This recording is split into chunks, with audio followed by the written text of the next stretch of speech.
It is the judgment of the committee that cigarette smoking contributes substantially to mortality from certain specific diseases and to the overall death rate. The taste is great. In January 1964, the Surgeon General published a comprehensive report linking cigarette smoke with cancer and other deadly diseases. Yet it would take decades before the public accepted the true dangers of smoking. Did you say I'll feel better smoking, Philip Morris? Yes, you'll feel better. How did the tobacco companies manage to lie to the public in the face of all the scientific evidence? They realized that the science didn't need to be disproven.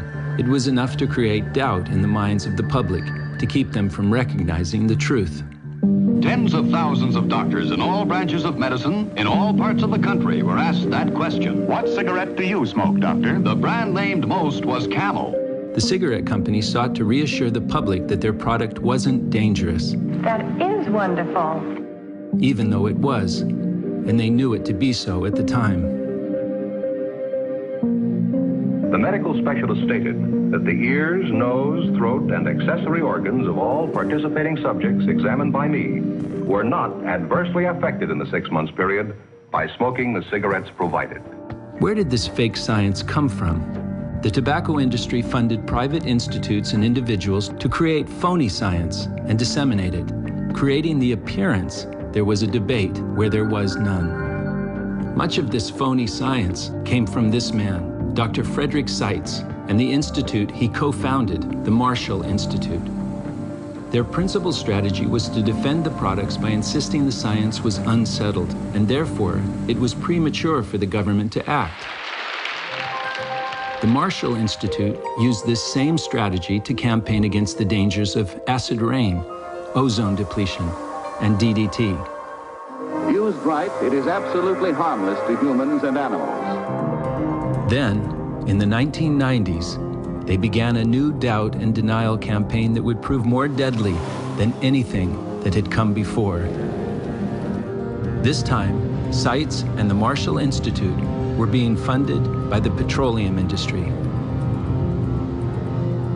With funding from oil and gas companies, think tanks and front groups were formed. Their purpose was to raise questions about the reality of climate change and convince politicians and the media that the science was unsettled. The science is suggesting that maybe all of this isn't really happening, or it's not really dangerous, or it's not really man-made. Holes are being poked in the whole theory of global warming. Global warming is the biggest delusion of our lifetime. Man doesn't control his climate. God controls the climate. Come on! Evaluating propaganda isn't that simple. Recognizing the technique is one step. Another step is to know the purpose. Underlying it all is a simple concept. The public can't understand the complex science of climate change. So convince them that the scientists don't fully comprehend it yet either. And then persuade them that without sound science, it makes no sense to take preventative action. Please consider yourself to be under oath. Let me begin my questioning on the matter of whether or not nicotine is addictive. I believe nicotine is not addictive, yes. Carbon dioxide is not a harmful gas. And the more CO2 that's in the atmosphere, the better plants grow. There is a theological debate that this is a carbon-starved planet. You believe nicotine is not addictive? I believe that nicotine is not addictive. And that the Earth is actually cooling now. Turns out the planet may be cooling. The globe hadn't warmed in the last decade. The science is wrong. The economics is wrong.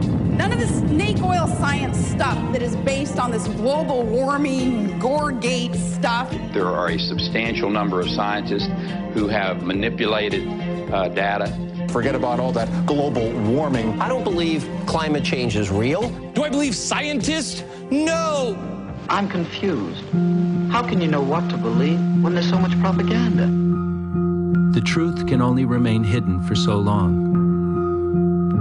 In reality, there is no remaining reasonable doubt about man's influence on climate change.